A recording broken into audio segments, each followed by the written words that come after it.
And the scene that I'm going to read from is Mary has decided to give a dinner party because she has a crush on a man named Devesh, and she's trying to woo him, but Devesh is not interested in her. The only other thing that you need to know is that Josie has met Devesh twice before, once with Mary and the children, and once accidentally by herself, and she has decided she does not like him. The air was cool, and it felt good on her skin, and she slipped off her shoes and walked barefoot across the grass to the redwood bench under the trellis. She sat down, put her wine on the ground, and rested her forehead in her hands. She heard the back door open and looked up. He stepped onto the patio, and she stood. "No," he said. He pointed his finger at her and grinned. "This time you're going to stay." He walked slowly to her. "Running from coffee shops, dinner parties," he said. "Where exactly are you going in such a hurry?" She opened her mouth but could think of nothing to say. "And without any shoes," he continued. She looked down at her bare feet. She had knocked her wine glass over when she stood, and it had splashed her ankles red. "I live here," she said. "I know, you're the more than a nanny." She swallowed. "I take care of Tyler and Madeline."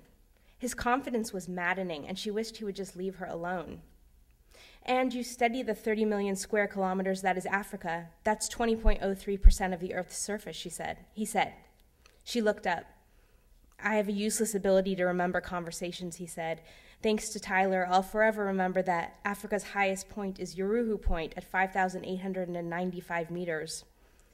He sounded so surprisingly like Tyler that Josie's mouth curled into a small smile. "Useless, really," he said. "My overly male brain systemizing everyday interactions. I suppose some neurologists would say I receive too much prenatal testosterone." "Or too much adult testosterone," she mumbled. He asked.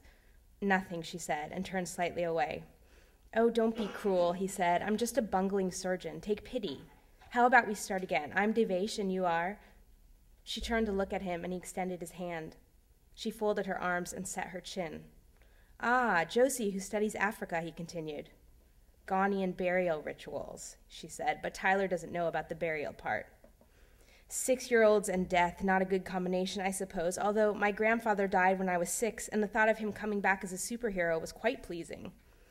She smiled despite herself. She rubbed her ankle with the sole of her foot and looked at him. Maybe not smug, but something that tickled at the base of her spine, part painful, part pleasurable. "And you're a surgeon," she said. "Yes, I try and keep the bodies alive." "And you're from India?" "And I'm from India. And you're from California." "Ah, California, I can see that." Normally, she felt comfortable around men. She would tilt her head, turn one corner of her mouth into a smile, and feel confident that she could at least charm the last bagel or only newspaper out of a man. But now she felt hyper-aware of her bare knees and sunburnt shoulders. She took a deep breath and determined to settle herself. "Santa Barbara, actually," she said. They talked about Santa Barbara. He had been there once for a conference. And he asked her questions about burial rituals and Ghanaian politics, about her favorite books and movies, about her family and friends, and her thoughts on talk shows and fashion and ice cream and toenail polish. He listened intently and smiled at her shyness and pulled Tic Tacs from his pockets when she ran out of answers. "We should go inside," she said. "Running off again," he sighed. "No, I just thought—" She was afraid Mary would find them here alone. She bent to pick up her wine glass. "I should help Mary." "Then you have to promise to meet me later." The statement took her off guard, and she had to put both hands on the ground to steady herself. "All right?" He wrapped his hand gently around her arm and pulled her to stand. "After the party." "I don't know," she said.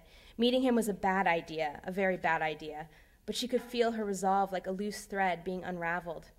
She looked at the ground. "Nothing formal, we'll just take a turn around the block." She laughed and then bit her lip. "What?" Nothing. He tilted his head and crossed his arms in play anger. Just what you said, she said. "What?" "Take a turn," she giggled. "Who says that anymore?" She tried not to, but the laughs came. "Laughing at me," he teased. "Shameless." She was giggling now, laughing at him just like he said, acting like a little kid. He was trying not to, but she could see his mouth threatening to break into a smile. "Making fun of your elders," he said. At this, she broke into a new wave of giggles. "Brat," he said. "You deserve a spanking." Her heart seized, the laughs caught tightly in her throat, and a bullet of heat shot from her head to between her legs. It was hot and fierce, and it expanded until there was no room for breath, and she gasped. She looked at him, saw his smile fade, and then a flicker of recognition, and then he was still. He said nothing, and she felt his stillness settle heavily within her until she thought she might suffocate. "I need to go," she said. He was quiet and then spoke suddenly. "Maybe later then." He walked slowly towards the house, then stopped and turned back to her. "Maybe later when we take a turn around the block." He grinned, and she knew she was transparent.